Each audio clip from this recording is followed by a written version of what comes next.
नमस्कार, मेरा नाम मुकेश है। आपका इस ऑनलाइन क्लास में स्वागत है। तो अपनी ये फैक्टर एंड मल्टीपल्स गुणन और गुणनखंड वाली ये चीज़ें चल रही थी, तो ये सारी चीज़ें चल रही होंगी। तो अपनी देखो ये जो क्वेश्चन था 1 मिनट, दूसरा यहाँ से तक ये क्वेश्चन करा दिए थे, ठीक है। यहाँ तक क्वेश्चन करा दिए थे और अपना क्वेश्चन है सबसे छोटी अभाज्य संख्या। ये वाला क्वेश्चन हो गया था। सबसे छोटी अभाज्य संख्या कौन सी थी? 2 थी। अगला प्रश्न है अपना कौन सा वाला, सबसे छोटी समअभाज्य संख्या कौन सी है। चलो इस बोर्ड को इरेज कर देते हैं और जब तक फिर इसको कराते हैं। क्या है, इरेज हो चुका है पूरा। तो सबसे छोटी समअभाज्य संख्या कौन सी है? तो इससे पहले कौन सा था? सबसे छोटी अभाज्य संख्या कौन सी है? सबसे छोटी अभाज्य संख्या कौन सी है? 2 है। इसमें 2 सबसे छोटी अभाज्य संख्या है। तो सी वाला ऑप्शन अपना इसमें राइट है। कौन सा? सी वाला ऑप्शन इसमें राइट है। अगला प्रश्न है अपना, तो देखो ये जो सवाल था ये था। अब ये अगला सवाल है, सबसे छोटी समअभाज्य संख्या कौन सी है? सबसे छोटी समअभाज्य संख्या कौन सी है? देखो सबसे छोटी समअभाज्य संख्या भी कौन सी है, अगर क्वेश्चन आया तो ये भी अपना आंसर यही रहेगा। सबसे छोटी समअभाज्य संख्या कौन सी है? 2 है। तो मैं ये बता चुका था समअभाज्य संख्या भाज्य संख्या कौन सी है, तो इसका भी आंसर क्या हो जाएगा? ये हो जाएगा 2। ये 2 क्या है? सम संख्या है। ये क्या है? एवन नंबर है। एवन नंबर है यानी सम संख्या है। और क्या है? सबसे स्मॉलेस्ट क्या है? ये प्राइम नंबर है। स्मॉलेस्ट प्राइम नंबर है। ये क्या कहलाएगा? स्मॉलेस्ट प्राइम नंबर कहलाएगा। समझ में आ गया। और ये जो 3 है, ये 3 क्या है? ऑड प्राइम नंबर है। 3 क्या है? ऑड प्राइम नंबर है। ऑड प्राइम नंबर यानी ऑड प्राइम नंबर है। और ये इवन प्राइम नंबर है। समझ में आ गया।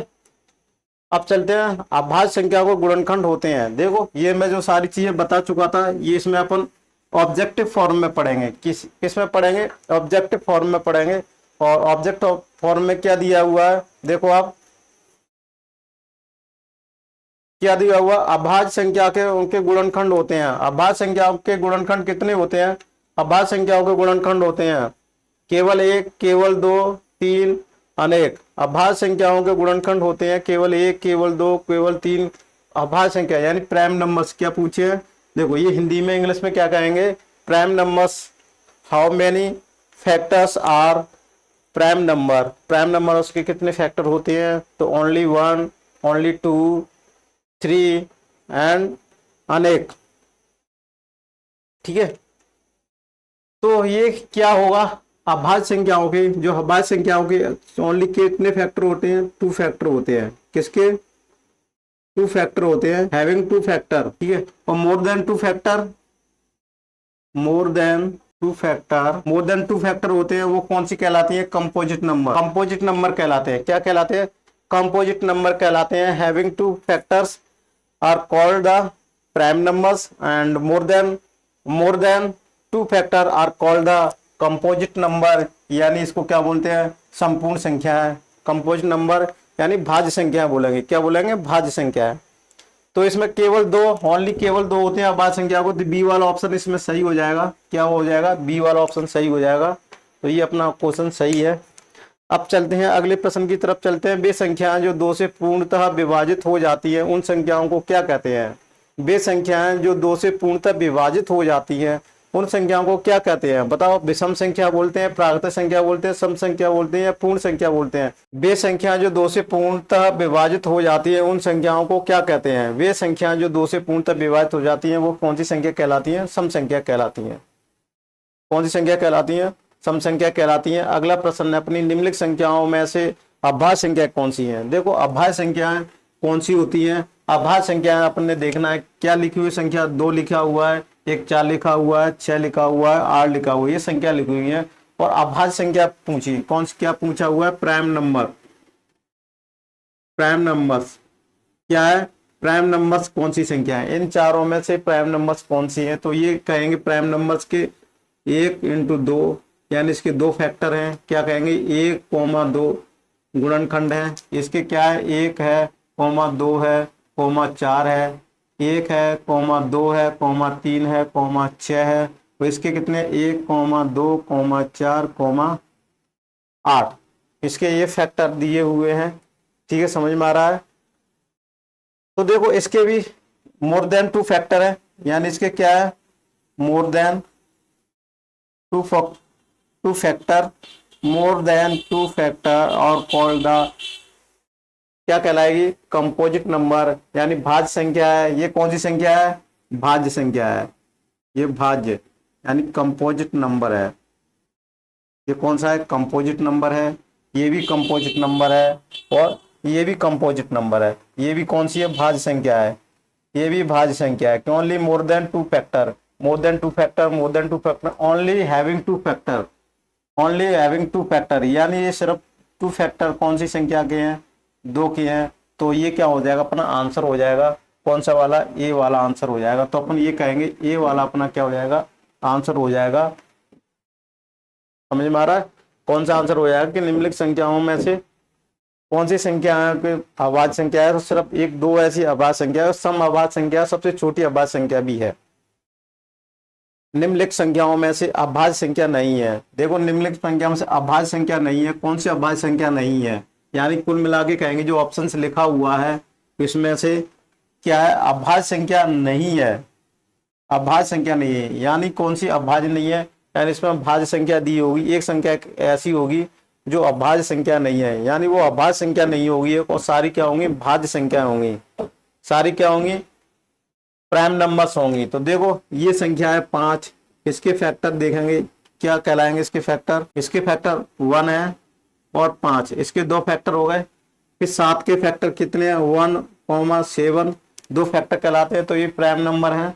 9 के कितने हैं, 1 है, 3 है और 9 है, ठीक है। और इसके 11 के कितने हैं, 1 × 11 यानी 1,2, दो फैक्टर हैं, इसके भी दो फैक्टर हैं, यानी इसके 2 फैक्टर, इसके भी दो गुणनखंड हैं, उसके भी दो गुणनखंड है, इसके भी कितने गुणनखंड है, 2 गुणनखंड है, इसके भी कितने, इसके कितने गुणनखंड है, 3 गुणनखंड, ठीक, या मोर देन कह सकते हैं, मोर देन 2 फैक्टर, मोर देन 2 फैक्टर, दो फैक्टर से ज्यादा है। तो ये कौन सी कहलाएगी, भाज्य संख्या कहलाएगी। ये कौन सी संख्या कहलाएगी, भाज्य संख्या कहलाएगी, ठीक है। यही अपना आंसर हो जाएगा, यानी कौन सा हो जाएगा, सी वाला 9 वाला हो जाएगा। यही आंसर है कि इसके मोर देन 2 फैक्टर है, यानी 2 से ज्यादा फैक्टर होंगी वो संख्या भाज्य संख्या कहलाएंगी। जिनके सिर्फ 2 गुणनखंड होंगे वो कौन सी कहलाएंगी, अभाज्य संख्या कहलाएंगी।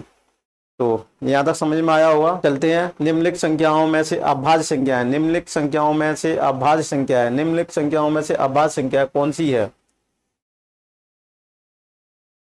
अभाज्य संख्या कौन सी है। देखो क्वेश्चन नंबर 8 दिया हुआ है, अभाज्य संख्या दी हुई है। अभाज्य संख्या को किस तरीके से छांटेंगे वो अपन को चेक करना है कि निम्न में कौन सी अभाज्य संख्या देखनी है, कौन सी अभाज्य संख्या है, यानी कौन सी देखनी है, अभाज्य संख्या देखनी है। पहले तो 9 को देखो, 9 को अभाज्य संख्या है या नहीं है। इसके एक गुणनखंड है, एक 3 भी होगा, अपन 2 से ज्यादा गुणनखंड चेक करने हैं, एक 9 होगा, तो ये तो 3 गुणनखंड हो गए। क्या हो गए, 3 गुणनखंड हो गए। 15 के देखो, 1 है, 5 है और 15 है, इसमें से कौन सा देखना है, अभाज्य संख्या देखनी है। तो ये भी कौन सी हो गई, भाज्य संख्या हो गई। ये कौन सी होगी, भाज्य संख्या हो गई, यानी कंपोजिट नंबर हो गया।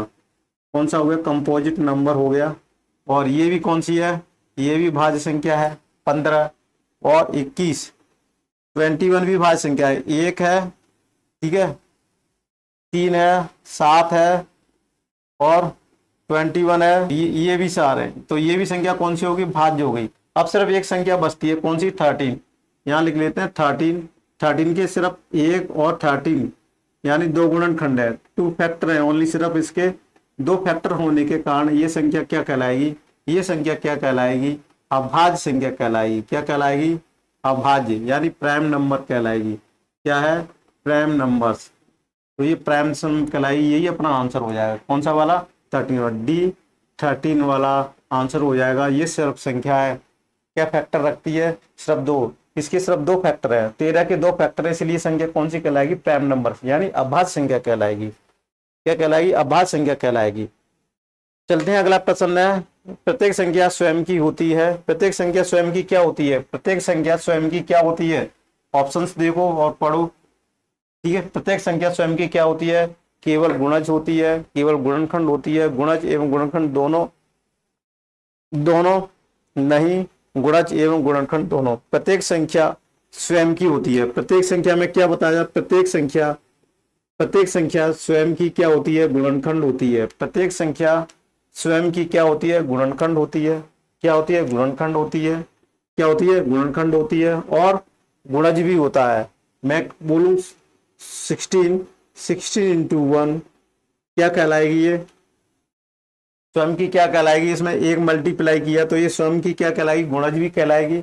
16 एक फैक्टर भी कहलाएगा। तो केवल केवल गुणनखंड, गुणज एक गुणनखंड दोनों, तो सी वाला ऑप्शन अपना आंसर हो जाएगा। क्या है, गुणज भी है और गुणनखंड भी है, यानी दोनों है। ये क्या है, प्रत्येक संख्या स्वयं की गुणनखंड भी है और गुणज भी है। ये दोनों आंसर हो जाएंगे। मैंने बताया दिया था ना, मैं ये कहूँ 8, 8 का गुणनखंड कौन सी संख्या होती है, एक स्वयं एक होती है और एक स्वयं भी होती है, इसके अलावा और भी आएंगी। और 8 का गुणज, 8 का गुणज क्या हुआ, बराबर और ग्रेटर देन, क्या हुआ, 8 का गुणज बराबर और बड़ा होगा और 8 का गुणनखंड बराबर और छोटा होगा। यानी ये कहेंगे, देखो फैक्टर क्या कहलाएगा, फैक्टर किसी भी संख्या का क्या कहलाएगा, किसी भी संख्या का फैक्टर इस तरीके से होगा, उसके बराबर भी हो सकता है। और मल्टीपल क्या होगा, मल्टीपल हमेशा उस संख्या का बड़ा होगा, बराबर होगा। ये कंडीशन दोनों फॉलो करनी चाहिए, ये दोनों फॉलो करनी चाहिए। यानी बड़ा है, बराबर है, दोनों कंडीशनों में फैक्टर क्या होगी, स्वयं संख्या होगी। इसका गुणज ये 8 से होगा, 16 से हो गया, इस तरीके से होगा। कैसे होगा, 8 इंटू 1, 8 इंटू 2, 8 इंटू 3, तो ये किसका 8 स्वयं का भी हो गया। तो इसलिए अपना सी वाला आंसर हो जाएगा। समझ में आ रहा है, कौन सा वाला है, सी वाला आंसर हो जाएगा। अब 10वां क्वेश्चन देखिए, वे संख्याएं जो 2 का गुणज नहीं है, ऐसी वे संख्याएं जो 2 का गुणज नहीं है क्या कहलाती हैं। वे संख्याएं जो 2 का गुणज नहीं है वो सम संख्या है, विषम संख्या है, अभाज्य संख्या है, भाज्य संख्या है, क्या कहलाएंगी, ये आप सोच के बताइए। अच्छे क्वेश्चन है, मैंने अच्छे क्वेश्चनों को छांट के इसमें समृद्ध किया गया है जवाहर नवोदय विद्यालय के लिए। और अपनी ये क्लास चलेगी यूट्यूब चैनल पर भी, फेसबुक पेज पर भी और फेसबुक पर, ये तीनों जगह आपको मिल जाएगी ये क्लासें। और फेसबुक पे तो आज के PDF फाइल यानी इमेज PNG के फॉर्म में भी अपलोड कर देता हूँ। वहाँ जैसी वीडियो की क्लास होगी उसे दूसरे में मैं उसका सॉल्यूशन भी दे देता हूँ। वे संख्या जो 2 का गुणज नहीं है, वे संख्या जो 2 का गुणज नहीं है, क्या पूछ रहा है, 2 का गुणज नहीं है। जैसे कोई संख्या 3 है, 3 में 2 का गुणज नहीं है, तो वो संख्या क्या कहलाएंगी, वे संख्या जो 2 का गुणज नहीं है। तो देखो वे संख्या जो 2 का गुणज नहीं है वो संख्या क्या कहलाती है, क्या अभाज्य संख्या कहलाती है। ऐसा तो कोई अभाज्य का नियम नहीं है कि गुणज हो तो। अभाज्य की तो सिर्फ एक ही परिभाषा होती है, अभाज्य संख्या यानी प्राइम नंबर्स की ओनली हैविंग 2 फैक्टर और कॉल्ड द क्या कहलाती है, प्राइम नंबर्स। तो भाज्य संख्या कहलाती है मोर देन 2 फैक्टर और कॉल्ड द कंपोजिट नंबर। भाज्य संख्या कहलाती है, भाज्य संख्या भी होती है 2 से ज्यादा गुणनखंड रखते हैं। और विषम संख्या सम संख्या कौन सी होती है, सम संख्या वो होती है 2 का गुणज होती है। सम संख्या है, देखो सम संख्या है क्या होती है, सम संख्याएं हमेशा 2 के गुणज में होती हैं, 2 के गुणज में होती हैं। अथवा कहेंगे 2 का गुणज हमेशा सम संख्या होती है, सम संख्या होती है। यानी multiple of 2 always will be even number, क्या कहलाएगी, हमेशा इवन नंबर होगा। ठीक है, ये समझ में आया होगा। और बताइएगा, और सम संख्या हमेशा 2 के गुणज में होती है, ये कौन संख्या होती है, सम संख्या कहलाती है। और विषम संख्या क्या होती है, ऑड नंबर 2 के गुणज में नहीं होती है, 2 के गुणज में नहीं होती है। क्या होती है, नहीं होती है। ऑड नंबर हमेशा 2 के गुणज में नहीं होती है। या अपन कहेंगे वे संख्या जो 2 के गुणज में नहीं है वो इवन नंबर कहलाती है। क्या है, विषम 2 के गुणज में नहीं होती है, विषम 2 के गुणज में नहीं होती है। तो यहाँ पर क्या कहेंगे, 2 के गुणज में नहीं होती है। वे संख्या जो 2 के गुणज में नहीं होती है वो कौन सी संख्या कहलाती है, बी वाला ऑप्शन है, कौन सी कहलाएंगी, ऑड नंबर क्या कहलाएंगी, विषम संख्या कहलाएंगी। क्या कहलाएंगी, विषम संख्या कहलाएंगी। यहाँ तक कोई दिक्कत है, डाउट है तो मुझे बताइएगा। अगर डाउट लगा मैं कोई सवाल गलत करा पा रहा हूँ, गलती से गलती हो जाती है, मैं कोई ईश्वर नहीं हूँ, भगवान नहीं हूँ, मैं भी एक आदमी हूँ, इंसान हूँ, जो गलतियां हो जाती हैं। अगर आपको लगे ऐसा कोई सवाल में सर गलत कर, कमेंट्स में दीजिएगा, जिससे मैं उस सवाल को दोबारा से करा के दोबारा से आपको वीडियो अपलोड कर सकूं, जिससे और भी कोई गलत नहीं पड़े उस मेरी क्लास को। समझ में आ रहा है। अब देख लेते हैं, ये वाला क्वेश्चन है इसको क्वेश्चन को देखो, बोर्ड पे थोड़ा सा जा रहा है। अब देखो ये जो क्वेश्चन दिख रहा है ना, कथनों में सत्य असत्य कथन कथन छांट कर लिखना है। निम्नलिखित कथनों में सत्य और असत्य कथन कथन छांट कर लिखना है। क्या लिखना है? सत्य और असत्य यानी ट्रू और फॉल्स को क्या करना है? ट्रू और फॉल्स बताना है। जो स्टेटमेंट्स दिए हुए हैं उनमें कौन सा स्टेटमेंट ट्रू है या फॉल्स है, या कहेंगे सत्य और असत्य है। तो देखो सबसे पहले सत्य असत्य को सबसे पहले ए वाले को ले लेते हैं। ए वाले को ले लेते हैं। ए में क्या कह रहा है कि विषम संख्याएं हमेशा 2 से पूर्णतः विभाजित होती हैं। क्या कह रहा है यहाँ? ये कह रहा है those even number always will be divisible by 2। क्या कह रहा है ऑप्शन में कि हमेशा ऑड नंबर डिविजिबल बाई 2, हमेशा संख्याएं पूर्णतः विभाजित होती हैं। विषम संख्या हमेशा 2 से डिविजिबल होती हैं। तो ये कौन सा? असत्य हो जाएगा। कौन सा हो जाएगा? असत्य हो जाएगा। क्यों असत्य हो जाएगा? क्यों हो जाएगा असत्य? क्योंकि हमेशा विषम संख्याएं 2 से पूर्णतः विभाजित नहीं होती हैं। ठीक है, फिर बी क्या कहलाएगा? देखो बी क्या कहलाएगा? सभी विषम संख्याएं अभाज्य संख्याएं होती हैं। असत्य है। क्या है? असत्य। क्या दिया हुआ है इसमें? दिया हुआ सभी विषम संख्याएं अभाज्य संख्याएं होती हैं। सभी विषम संख्याएं अभाज्य संख्या होती है। तो देखो 9 है। 9 कौन सी संख्या है? विषम संख्या है। स्टेटमेंट में क्या दिया हुआ? सभी विषम संख्या अभाज्य संख्या होती है। अभाज्य संख्या की परिभाषा क्या है कि 2 गुणनखंड होने चाहिए। तो इसके तो 1 गुणनखंड है, 3 गुणनखंड, इसके तो मोर देन 3 फैक्टर हो गए, 3 गुणनखंड हो गए। 3 गुणनखंड हो गए तो स्टेटमेंट क्या हो गया? गलत हो गया। ये कहना सही नहीं है कि सभी विषम संख्या अभाज्य संख्या होती हैं। तो बी स्टेटमेंट क्या कह रहा है कि सभी विषम संख्या अभाज्य संख्या है। लेकिन अपने को एक ऐसी संख्या ले ली, ये क्या है? ऑड थी। ये ऑड संख्या थी, विषम थी। लेकिन ये विषम होते हुए भी ये अभाज्य नहीं है। क्या? अभाज्य नहीं है। ये अभाज्य नहीं है। अभाज्य नहीं है क्योंकि बिकॉज मोर देन 2 फैक्टर, यानी ये 2 से ज्यादा फैक्टर रखती है, इसलिए नहीं है। तो ये स्टेटमेंट भी क्या हो गया? गलत हो गया। ये भी स्टेटमेंट क्या हो गया? अपना बी भी गलत हो गया। तो इसे भी क्या कहेंगे? असत्य है कथन। फिर सी वाला ऑप्शन क्या कह रहा है? देखो सी वाले ऑप्शन को देख लेते हैं। यहाँ पर देख लेते हैं, अभी जगह है यहाँ पर। सी वाले ऑप्शन को देख लेते हैं कि एक को छोड़कर सभी अभाज्य संख्याएं विषम संख्या होती है। एक को छोड़कर सभी अभाज्य संख्याएं, एक को छोड़कर सभी अभाज्य संख्याएं विषम होती हैं। तो ये भी असत्य है। क्या है? असत्य है। असत्य क्यों है? एक है न तो भाज्य है और न तो अभाज्य है। ठीक है, तो 1 क्या है? एक न तो प्राइम नंबर है नोर कंपोजिट नंबर। 1 इज क्या है? न तो भाज्य संख्या है ना अभाज्य संख्या है। एक तो न तो भाज्य है। तो ये असत्य इसलिए हुआ कि इसमें ये स्टेटमेंट कैसे दिया होना चाहिए? 2 को छोड़कर सभी अभाज्य संख्याएं विषम संख्या होती, तो ये ट्रू हो जाता। तो इसलिए कथन में ये कहना सही नहीं है एक को छोड़कर। इसकी जगह पर क्या होना चाहिए? 2 को छोड़कर। क्या होना चाहिए सी में? 2 को, अगर एक की जगह पर 2 अपन लिख देंगे तो क्या हो जाएगा? 2 को छोड़कर सभी अभाज्य संख्या विषम संख्या होती है, तो स्टेटमेंट ट्रू हो जाएगा।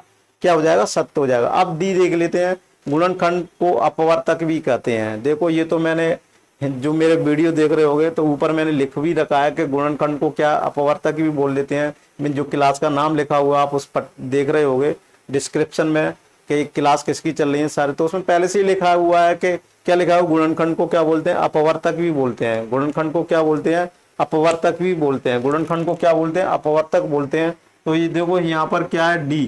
तो डी क्या? सत्य है, यानी इसको अपवर्तक भी बोलते हैं। फैक्टर को क्या बोलते हैं? गुणनखंड को अपवर्तक भी कहते हैं। ई वाला, यदि किसी संख्या के इकाई में 0 हो तो वो संख्या 5 से पूर्णतः विभाजित होगी।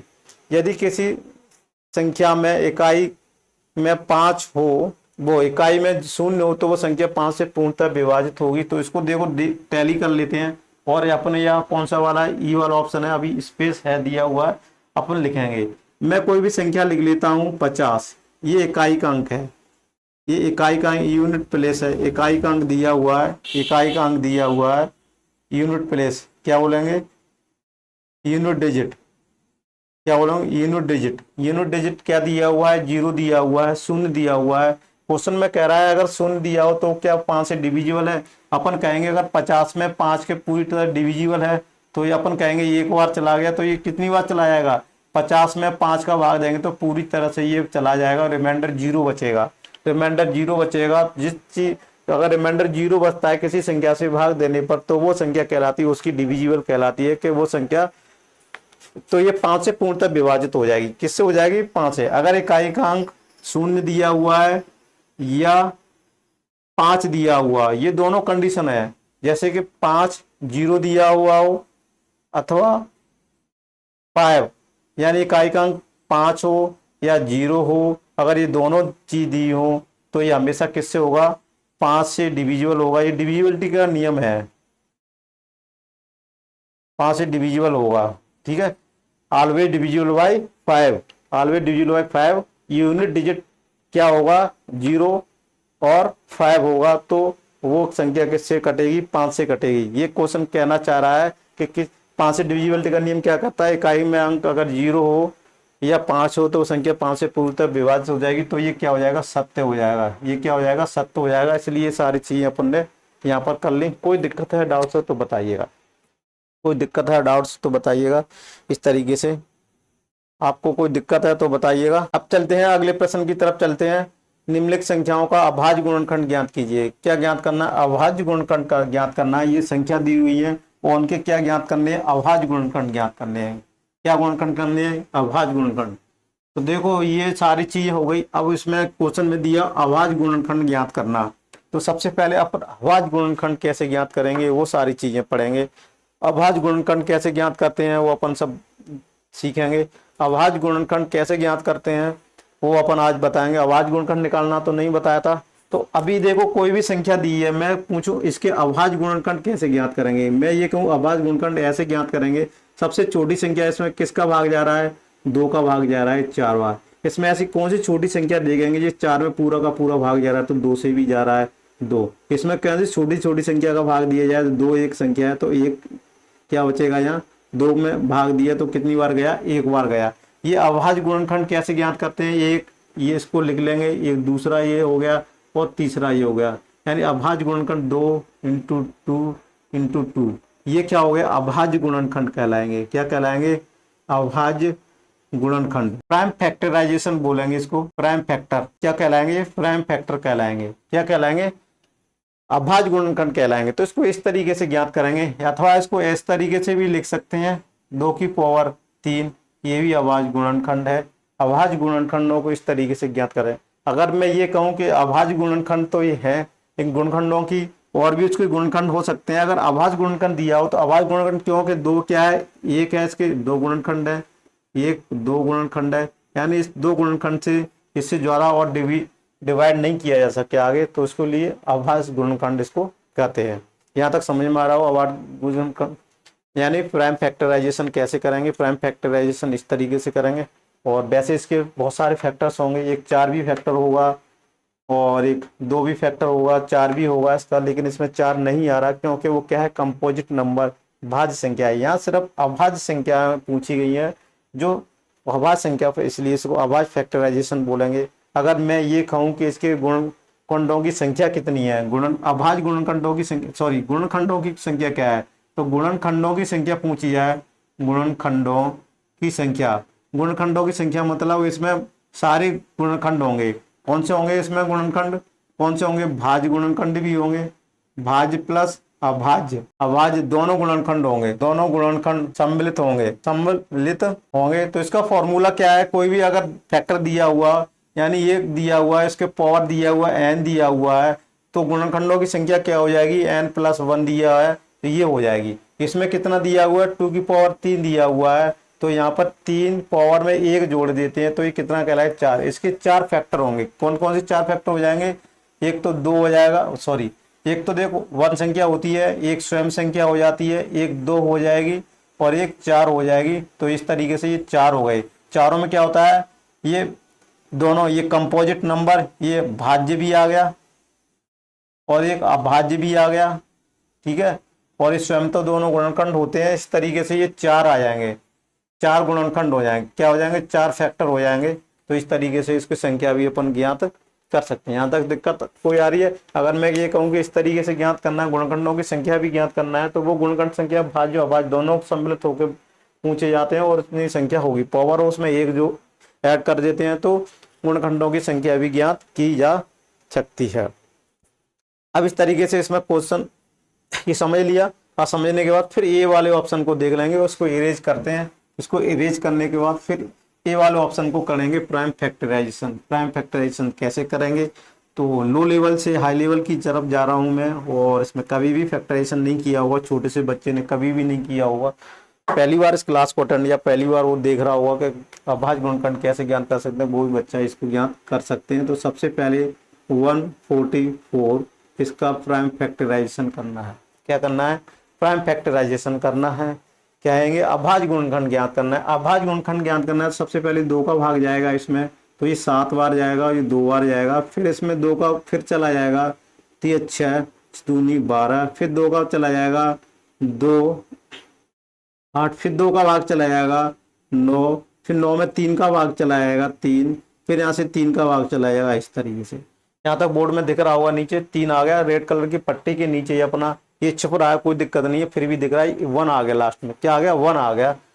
1 आ गया तो प्राइम फैक्टराइजेशन कैसे बोलेंगे, देखो 1 2 3, यानी इस prime factorisation 2 into 2 into 2 two 2, ये 4 बार आ गए, 1 2 3 4, फिर 3 बार आ गया 3 इंटू 3, ये अपना क्या हुआ प्राइम फैक्टराइजेशन। ये क्या है, अभाज्य गुणनखंड कहलाएंगे। क्या कहलाएंगे, अभाज्य गुणनखंड। अभाज्य गुणनखंड प्राइम फैक्टर, समझ में आ गया, ये क्या कहलाएंगे, प्राइम फैक्टर कहलाएंगे। क्या कहलाएंगे, प्राइम फैक्टर कहलाएंगे। इस तरीके से फैक्टर अपन ज्ञात करेंगे, और ये सारे क्या कहलाएंगे, प्राइम फैक्टराइजेशन कहलाएंगे। समझ में आ रहा, इसको अथवा में दूसरे तरीके से भी लिख सकते हैं। कैसे लिख सकते हैं, 1 2 3 4 यानी 2 की पावर 4 इंटू 3 की पावर 2 लिख सकते हैं, ये भी प्राइम फैक्टराइजेशन। इसका शॉर्ट फॉर्म में कर दिया, इसमें 4 थे तो 4 पावर लगा दी, 3 2 वाल था तो इसकी पावर 2 लगा दी। अब मैं यही क्वेश्चन ये पूछूं कि इसमें गुणनखंडों की संख्या क्या होगी, यानी इस संख्या के गुणनखंडों की संख्या, गुणनखंडों की संख्या क्या होगी, संख्या क्या होगी। तो मैं ये बता चुका था, ये क्या हुआ, number of factors find out क्या करना है, नंबर ऑफ फैक्टर्स ज्ञात करना है। बोथ आर इंक्लूडेड रहेंगे, even factor sorry prime factor and composite factor both are included in this number. और ठीक है, जो अपन संख्या ज्ञात करेंगे गुणनखंडों की संख्या, इसमें भाज्य गुणनखंड भी और अभाज्य दोनों सम्मिलित होकर संख्या निकलती है, दोनों संख्या निकलती है। तो कैसे मैं निकाल चुका था, बता चुका था कि 4 पावर है तो इसमें 4 1 इस तरीके से ज्ञात कर लेते हैं, एक जोड़ देते हैं। फिर इसमें देखो गुणा का लगा हुआ है, फिर 2 और 1 जोड़ देते हैं, इस तरीके से लिख देते हैं। फिर ये 5 इंटू 3 यानी 15, कितना आ गया 15। टोटल गुणनखंडों की संख्या कितनी आ गई 15, तो कितनी संख्या होगी यहाँ 15 गुणनखंड होंगे, 15 गुणनखंड होंगे। क्या होंगे, गुणनखंडों की संख्या कितनी आ गई 15 आ गई, अपनी 15 गुणनखंडों की संख्या होगी। इस तरीके से भी क्वेश्चन पूछा जा सकता है कि गुणनखंडों की संख्या क्या होगी। तो गुणनखंडों की संख्या कैसे ज्ञात करेंगे, पावर दी हुई है, पावर में 1 जोड़ देंगे तो क्या आ जाएगा 4 + 1, फिर इंटू को लगा हुआ है इंटू लगा देंगे, फिर 2 में 1 जो पावर दी है घात दी हुई है, घात में 1 ऐड कर देंगे 2, ये आ जाएगा। फिर इनका 4 1 5 होता है, फिर इंटू लगा दिया, 2 1 3 होता है, 3 लगा दिया, फिर 15 लिख दिया। तो ये 15 क्या होगी, संख्या होगी गुणनखंडों की संख्या। कौन से 144 की संख्या का के गुणनखंडों की संख्या कितनी होगी 15। 144 के गुणनखंडों की संख्या क्या होगी 15। वो गुणनखंड कौन से होंगे, उसमें भाज्य भी सम्मिलित होगा और अभाज्य गुणनखंड भी दोनों सम्मिलित होंगे। ओनली ये सब सिर्फ ये निकालने का इसी तरीके से संख्या है। गुणनखंडों की संख्या निकालने के लिए सबसे पहले प्राइम फैक्टराइजेशन यानी अभाज्य गुणनखंड निकालने पड़ेंगे। अभाज्य गुणनखंड को ऐसे शॉर्ट फॉर्म में लिखना पड़ेगा, शॉर्ट फॉर्म में लिख के फिर इस तरीके से फॉर्मूला अपनाना पड़ेगा। क्या अपनाना पड़ेगा, प्राइम फैक्टराइजेशन यानी एक पी दिया हुआ है, एक की दिया हुआ है, इस पर एम दिया हुआ है, एन दिया हुआ है। प्राइम फैक्टराइजेशन के क्या करेंगे m+1 और n+1 ये वाला फॉर्मूला अप्लाई कर देना है। या पी एंड क्यू क्या है, पी एंड क्यू क्या है, यहाँ प्राइम नंबर है, क्या है प्राइम नंबर है, यहाँ पी क्यू क्या है प्राइम नंबर है। इस तरीके से ये फॉर्मूला अपन को यूज करना पड़ेगा। ये फॉर्मूला यूज करके हमेशा क्या है नंबर ऑफ गुणनखंडों की संख्या ज्ञात हो जाएगी। ये आपको समझ में आ रहा होगा। गुणनखंडों की संख्या इस तरीके से अपन ज्ञात कर सकते हैं। गुणनखंडों की संख्या आपको पता है। तो इस तरीके से देखो मैंने बहुत सारी चीज़ें बताता जा रहा हूँ, डीपली बताता जा रहा हूँ। ऐसा नहीं है कि मैंने ये सारी चीज़ें नहीं बताई। तो मैं ये सारे कंसेप्टों को क्लियर कराते जाऊंगा और इसी तरह से ये क्लास चलती रहेगी। आपको एक क्लास कैसे लगी कमेंट्स में जरूर बताइएगा। कमेंट्स में जरूर बताइएगा मेरा पढ़ाना कैसा लग रहा है। आपको अच्छा नहीं लग रहा हो तो मैं इसका अपना पढ़ाने का तरीका बदलूंगा, मॉडिफाई करूंगा। मॉडिफाई परिवर्तन ही संसार का नियम है। जब जिस आदमियों ने इस दुनिया में अपने आप को बदला है वही आगे बढ़ा है। तो हमने भी आपके अकॉर्डिंग नहीं, मेरे अकॉर्डिंग नहीं चलना, मुझे आपके अकॉर्डिंग चलना है। आपको समझ में आ रहा तो ही मेरा पढ़ाने का औचित्य, वरना नहीं है। तो कमेंट्स में बताइएगा अच्छा लग रहा हो या पढ़ाने में थोड़ा सा बदलाव लाना है, किस तरीके से समझाना है वो भी बता दीजिएगा। और जो मेरा जो बता रहा हूँ ये कॉन्सेप्ट सारे क्लियर समझ में आ रहे हैं कि नहीं आ रहे हैं, कमेंट्स में लिखिए। और वीडियो को ज़्यादा से ज़्यादा शेयर कर दीजिएगा जिससे और भी बच्चे इस वीडियो को देख सकेंगे, जिससे उनको भी फायदा हो सकेगा नवोदय विद्यालय के लिए जो तैयारी कर रहे हैं। बेसिक चीज़ें ऐसे तो नवोदय के अलावा और भी इस क्लास को सीख सकते हैं, देख सकते हैं। बेसिक चीज़ों से को पढ़ा रहा हूँ मैं। तो आशा करता हूँ आपको ये अच्छी लग रही होगी। तो कमेंट्स में जरूर बताइएगा, शेयर ज़्यादा कर दीजिएगा जिससे और भी इस क्लास का फायदा उठा सके। तो ये हो गया 144 का निम्नलिखित अभाज्य संख्याओं को गुणनखंड ज्ञात करना है। इस तरीके से ये इसको ज्ञात करेंगे। अब देखो किसका 96 का देखेंगे। अब किसका देखेंगे 96 का देखेंगे। इसको अपन इरेज कर देते हैं। आप कौन सा वाला ले लेते हैं, बी वाला ले लेते हैं। और 96 ये 96 है। प्राइम फैक्टराइजेशन का नियम है, इस तरीके से ज्ञात करते हैं। सबसे छोटी संख्या ले लेते हैं जिससे ये डिविजिबल है। तो 2 से ये डिविजिबल है 96। सबसे ये 3 से भी हो सकती है, 9 से भी हो सकती है, लेकिन सबसे छोटी की संख्या लेंगे 2 से डिविजिबल है। तो ये 4 इसमें भाग दे के देखेंगे। ये 4 बार गया, ये 8 दूनी 16। ये फिर 2 से गया 2 बार और ये 4 बार गया। फिर 2 से गया ये 1 बार गया, 2 बार गया। फिर 2 से गया 6 बार गया। फिर 2 से गया तो 3 बार गया। फिर 3 में भाग डिवाइड किया तो 1 आया। यहाँ तक कोई दिक्कत है, गलती तो नहीं कर रहे। देखो 4 बार गया, 8 दूनी 16 आ गया, 2 फिर 4 और 2 और ये 2, फिर इसमें 6 बार 3 बार सही है। तो इस तरीके से प्राइम फैक्टराइजेशन आ गया। अब इसको यहाँ से लिखेंगे कितनी बार, 1 2 3 4 5, कितनी बार आ गया यहाँ 5 बार आ गया, यानी 5 बार आ गया। 1 बार 3 आया है। तो इस तरीके से अपन इसको लिखेंगे। ये आ गया अभाज्य गुणनखंड। क्या हो गए अभाज्य गुणनखंड हो गए। 1 2 3 5, इसको यहाँ पर 5 लिख सकते हैं और इस पर 3 की पावर 1 होती है। और यहाँ पर क्या लिखेंगे 5 + 1 लिखेंगे और यहाँ 1 + 1 लिखेंगे। तो ये कितना आ जाएगा 6 आ जाएगा और ये 2 आ जाएगा। तो यहाँ गुणनखंडों की संख्या कितनी आ जाएगी 12 आ जाएगी। कितनी आ जाएगी 12 आ जाएगी, यानी 12 आ जाएगी। तो 96 के गुणनखंडों की संख्या कितनी आ जाएगी 12 आ जाएगी। यहाँ तक कोई दिक्कत है तो बताइएगा, 12 आ जाएगी। इस फॉर्मूला का यूज किया है। पी एंड क्यू क्या है प्राइम नंबर से है, एम एन क्या है कोई एम एन क्या है नंबर है यहाँ। ठीक है, कौन से नंबर हैं, ये कौन से नंबर कहलाएंगे, ये नंबर नेचुरल नंबर भी कह देते हैं, यानी नेचुरल नंबर हो सकते हैं एम एन। और नंबर होल नंबर तो नहीं कह सकते क्योंकि यहाँ एम एन की वैल्यू 0 तो नहीं आएगी। ठीक है, तो ये नेचुरल नंबर्स हैं एम एन। और इस तरीके से इसको करेंगे। अभाज्य गुणनखंड ऐसे आ गए। फिर अगर उसकी संख्या भी पूछी हो तो गुणनखंड 12 होंगे। यहाँ तक कोई दिक्कत हो डाउट हो तो बताइएगा। 96 वाला भी हो गया। अब 78 वाला भी देख लेते हैं। 78 वाला यानी सी वाला देख लेते हैं। सी वाला दिया हुआ है, 78 वाला दिया हुआ है। अब यहाँ से इसको इरेज कर देते हैं। क्या दिया हुआ है 78 दिया हुआ है। और इसको इस तरीके से फिर इसको काट के देख लेते हैं। अब किसका है 78, सी वाला 79 नहीं है 78 है। 78 का प्राइम फैक्टराइजेशन करना है। प्राइम फैक्टराइजेशन से 2 से कटेगा, 2 × 6 यानी 1 8 18 9 10 11 12। ये किससे चला जाएगा, ये 3 से चला आएगा। 3 3 × 9 और 13 है, ये 13 से जाएगा। ये 1 बचा। तो इसके गुणनखंड कितने हो जाएंगे 2, 3 कितने आ जाएंगे यहाँ से 2, 3, 13। ये अभाज्य गुणनखंड हो जाएंगे। क्या हो जाएंगे अभाज्य गुणनखंड हो जाएंगे। तो इसको क्या हो जाएंगे अभाज्य गुणनखंड हो जाएंगे, यानी 2 की पावर 1 तो लिख सकते हैं 3 की पावर 1 और यहाँ से 13 की पावर 1। इस तरीके से कर सकते हैं। तो इस तरह से और भी संख्या बढ़ जाएंगी। अगर इसको ऐसे करेंगे तो देखो 1 + 1 पावर में 1 जोड़ते जाएंगे, 1 + 1 1 पावर में जोड़ते आएंगे, 1 + 1 1 पावर में। 2 इंटू 2 इंटू 2, तो ये कितना आ जाएगा, 8 गुणनखंड होंगे। तो गुणनखंडों की संख्या कितनी आ जाएगी, 8 फैक्टर्स होंगे। गुणनखंडों की संख्या कितनी होगी, अगर गुणनखंड निकालेंगे तो 8 गुणनखंडों की संख्या होगी। इस तरीके से गुणनखंड अपन ज्ञात करेंगे। जब प्राइम फैक्टराइजेशन समझ में आ गया तो गुणनखंड इस तरीके से ज्ञात करेंगे। 78 वाला भी ज्ञात किया। अब 48 की तरफ चलते हैं, डी वाला ऑप्शन। किसकी तरफ चलते हैं, डी वाले ऑप्शन की तरफ चलते हैं। और 48 है, क्या है, 48 है। कितना है, 48 चलेंगे। 48 है, इसका प्राइम फैक्टराइजेशन करना है तो 2 ये इतनी बार चला गया, यहाँ से 2 ये बार, ये फिर 16 बार चला गया, 2 से फिर 3 बार चला गया, 3 से 1 बार चला गया। अब इसको क्या लिखेंगे अपन, यहाँ इसको इरेज कर देते हैं। 4 बार है, ये लिख दिया, और 3। तो ये गुणनखंड हो गए, अभाज्य गुणनखंड हो गए। अभाज्य गुणनखंड हो गए तो इसको क्या किस तरीके से लिख सकते हैं, या किस तरीके से लिखते हैं, 2 की पावर 4 इंटू 3 की पावर 1 लिख सकते हैं।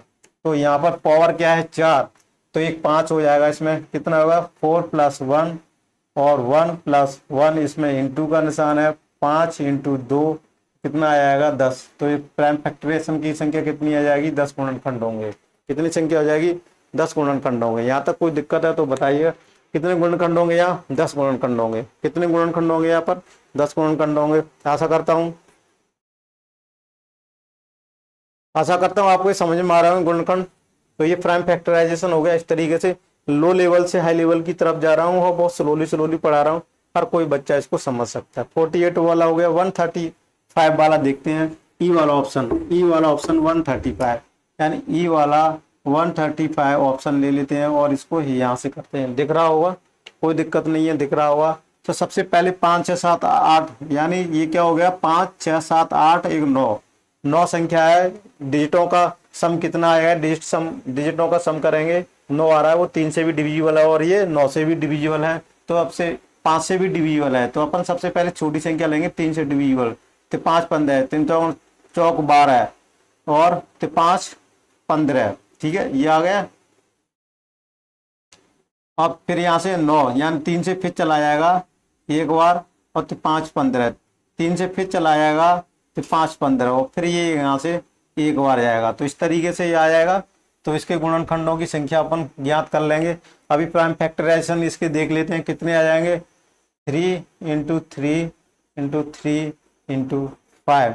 तो इसको जब यहाँ क्या लिखेंगे, इसको क्या लिखेंगे, 3 की पावर 3 इंटू 5 की पावर 1। तो यहाँ से क्या आ जाएगा, यहाँ से क्या आ जाएगा, 3 आ जाएगा, 3 आ जाएगा। तो ये कितना आ जाएगा, 4 आ जाएगा, और यहाँ पे 8 आ जाएगा। तो ये टोटल गुणनखंडों की संख्या कितनी आ जाएगी, 8 आ जाएगी। गुणनखंडों की संख्या कितनी आ जाएगी, 8 आ जाएगी। अभाज्य गुणनखंडों के प्राइम फैक्टराइजेशन करना सीख गए अपन, आसानी से कर लेंगे अब बच्चों। और इसके बहुत सारे प्रैक्टिस क्वेश्चन करेंगे, प्रीवियस ईयर के क्वेश्चन भी करेंगे जो नवोदय में, सैनिक स्कूल में आ चुके हैं। मिलिट्री सैनिक जो एग्जाम होते हैं उनमें सारे क्वेश्चनों का कलेक्शन करेंगे, जितने भी आए हैं 2024 तक सारी चीज़ों क्वेश्चनों को अपन करेंगे, प्रीवियस ईयर क्वेश्चनों को करेंगे, अच्छी प्रैक्टिस भी करेंगे इस टाइप के प्राइम फैक्टराइजेशन को। तो ये क्या हो गया, अपना 12 वाला क्वेश्चन हो गया। आशा करता हूँ आपको ये 12 वाला क्वेश्चन समझ में आया होगा। अगर आपको ये 12 वाला क्वेश्चन समझ में आया तो अपन नेक्स्ट क्वेश्चन की तरफ चलते हैं। आप तो अगला क्वेश्चन की तरफ चलते हैं। आप अगला क्वेश्चन देखिएगा, 13 क्वेश्चन देखिए, और ये ऊपर थोड़ा सा जा रहा है, इस क्वेश्चन को एडजस्ट करते हैं। बोर्ड पर आप देखो, बोर्ड पर आप सही क्वेश्चन लगा चुके हैं। आप प्यारे बच्चों देखो क्वेश्चन नंबर 13, फॉलोइंग संख्या क्या दी हुई है, सभी के गुणनखंड लिखिए। निम्नलिखित संख्याओं के सभी गुणनखंड लिखने। देखो ये संख्याओं के उसके क्या प्राइम गुणनखंड लिखे थे, इनके सभी गुणनखंड लिखने, यानी कंपोजिट नंबर और प्राइम नंबर, यानी भाज्य और अभाज्य दोनों फैक्टर इंक्लूड होंगे इसमें, और सारे गुणनखंड लिखने हैं। सारे गुणनखंड कैसे लिखेंगे वो सारे तरीका मैं आपको बताऊंगा, ठीक है। तो गुणनखंडों की संख्या तो इसमें ऐसे ही ज्ञात करेंगे। तो गुणनखंडों की संख्या को कैसे ज्ञात करेंगे, तो सबसे पहले अपन कैसे ज्ञात करेंगे ये देख लेते हैं। गुणनखंड, सभी गुणनखंड लिखने हैं, तो सभी गुणनखंड लिखने हैं। तो 30 वाला ये इस तरीके के बहुत सारे तरीके होते हैं। क्या इसको लिख सकते हैं, इसको 13 इंटू 1 लिख सकते हैं, 13 हो जाएगा। इसको क्या लिख सकते हैं, 15 2 हो जाएगा, 13 हो जाएगा। कोई दिक्कत है यहाँ तक? और क्या लिख सकते हैं इसको, 13 को क्या लिख सकते हैं, अब यहाँ से देखो, और क्या लिख सकते हैं इसको, 15 हो गया, और अगर नहीं समझ में आ रहा तो 30 को प्राइम फैक्टराइजेशन में जैसे करते हैं वैसे ही कर लो। 2 से भाग चला जाएगा 15, ठीक है। फिर 3 से चला जाएगा तो 5 15, और 5 से चला जाएगा 1। तो इसके देखो एक तो 2 होगा, एक 3 होगा, एक 5, तो एक तो जरूरी है। तो यहाँ पर देखो 5 भी आ जाएगा। क्या आ जाएगा? तो यहाँ से आ जाएगा 3 दूनी 6 और इंटू 5, तो ये कितना आएगा? ये भी आ जाएगा। समझ में आएगा? और कौन सा आ जाएगा? और क्या आ जाएगा? अभी एक और आएगा। क्या आ जाएगा यहाँ से? देखो 5 3 15, 15 दूनी 30, ये आ गया। 5 दूनी 10, देखो यहाँ से क्या आ जाएगा? 3 इंटू 10 आ जाएगा। 5 दूनी 10, 10 आ गया, 10 इंटू 3 आ गया, तो ये भी क्या आ जाएगा? 13 आ जाएगा। तो टोटल ये गुणनखंड आ गए। क्या गुणनखंड आ गए? ये गुणनखंड आ गए। तो गुणनखंड क्या लिख सकते हैं अपन? इनके गुणनखंड कौन कौन से होंगे? देखो गुणनखंड कौन कौन से होंगे? अब ये अभाज्य संख्या हट जाएगा।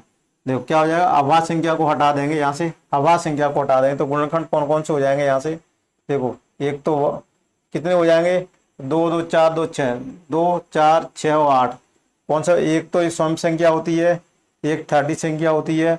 बाद में क्या आ जाएगा? 2 भी आ जाएगा, 3 भी आ जाएगा, 5 भी आ जाएगा और 6 भी आ जाएगा। 1 2 3 4 5 6 और भी आ जाएगा। क्या आ जाएगा? 30 को लिख लेते हैं इधर।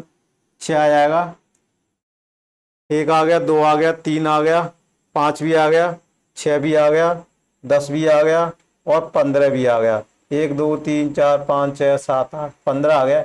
ये सारे क्या हो गए? फैक्टर हो गए। ये क्या हो गए? फैक्टर। ये सारे क्या हो गए? फैक्टर है। ये सारे क्या हो गए? फैक्टर हो गए, गुणनखंड हो गए। ये गुणनखंड हो गए। ये गुणनखंडों की संख्या कितनी होनी चाहिए? 8 होनी चाहिए। तो 8 कैसे आएंगे? ये 8 गुणनखंड कैसे आएंगे? प्राइम फैक्टराइजेशन इस तरीके से करके गुणनखंडों की संख्या भी अपन ज्ञात कर सकते हैं। यहाँ तो सिर्फ संख्याओं के सभी गुणनखंड लिखने हैं। गुणनखंड, सभी गुणनखंड कितने होंगे? इस तरीके से होंगे। ये सब गुणनखंड है, ठीक है। प्राइम फैक्टराइजेशन आएगा तो इस तरीके से करेंगे, वरना इस तरीके से अपन इसको करते जाएंगे। यहाँ तक कोई दिक्कत है तो बताइएगा। तो ये संख्या क्या होगी? संख्याओं के सभी गुणनखंड भी हो गए। तो इन सारी संख्याओं के सभी क्या लिखने हैं अपन? गुणनखंड लिखने हैं। क्या लिखने हैं? गुणनखंड लिखने हैं। अगर गलती हो जाए, कोई गुणनखंड छूट रहा है, तो प्राइम फैक्टराइजेशन करके टोटल फैक्टर संख्या ज्ञात कर लेना, जिससे अपन को ये पता चल जाए कोई फैक्टर अपन तो मिस तो नहीं हो रहा है। तो सबसे फैक्टरों की संख्या ज्ञात कर लेना, ज्ञात करके फिर यहाँ से चेक करते रहना कि अपन कोई मिस तो नहीं कर रहे हैं। तो ये हो गया गुणनखंड इस तरीके से। और गुणनखंडों की संख्या भी ज्ञात कर रहे थे अपन।